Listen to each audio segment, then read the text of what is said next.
Comme qui dirait que l'homme africain est prêt à tout pour rentrer dans l'histoire.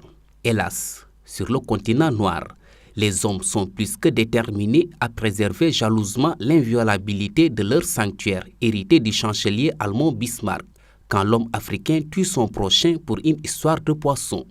Tenez-vous bien, l'actualité récente a fait état d'un pêcheur de Guet-Ndar tué sur les larges mauritaniens par des gardes-côtes de la République islamique de la Mauritanie. Le seul tort de ces pêcheurs a été d'avoir franchi la tracée imposée par le colon, qui a quitté officiellement l'Afrique depuis belle lurette. De quoi a-t-on peur? Ces pêcheurs traditionnels à bord d'embarcations de fortune, munis de matériel rudimentaire, pourraient-ils épuiser les ressources halieutiques? Au même moment, nous assistons au pillage à l'échelle industrielle de chalutiers occidentaux, avec des filets non conventionnels, qui ne laissent aucune chance même aux poissons les plus minuscules. Là devrait être le combat de tous les gardes-côtes du littoral africain, qui s'étend de l'axe Tanger du Maroc au Cap en Afrique du Sud. Toutefois, les responsabilités sont partagées jusqu'au plus haut sommet de nos États, avec des présidents des républiques qui jouent aux sapeurs-pompiers.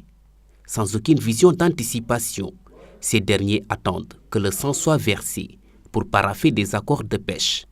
Quel péché, quelle hypocrisie diplomatique! Ironie du sort, l'histoire se répète.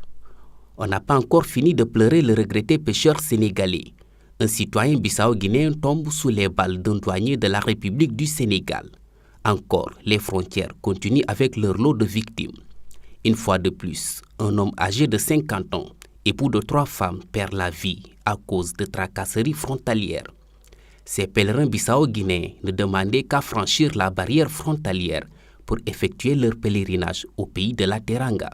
Sauf que ces derniers ne s'imaginaient pas se confronter aux soldats dits de l'économie. Devrait-on rappeler que la mission première d'un soldat de l'économie n'est pas de dégainer son arme pour tirer sur une foule désarmée? Règle élémentaire valable pour toutes les forces de défense et de sécurité. Ne jamais tirer sur une personne désarmée. En Afrique, on aura tout vu, tout entendu. Transition trouvée pour revenir sur ce qui s'est passé dans la forêt de Bofa-Bayotte en Casamance. Il y a un mois de cela, là aussi, la folie des hommes a conduit au massacre de 14 âmes pour des histoires de troncs d'arbres.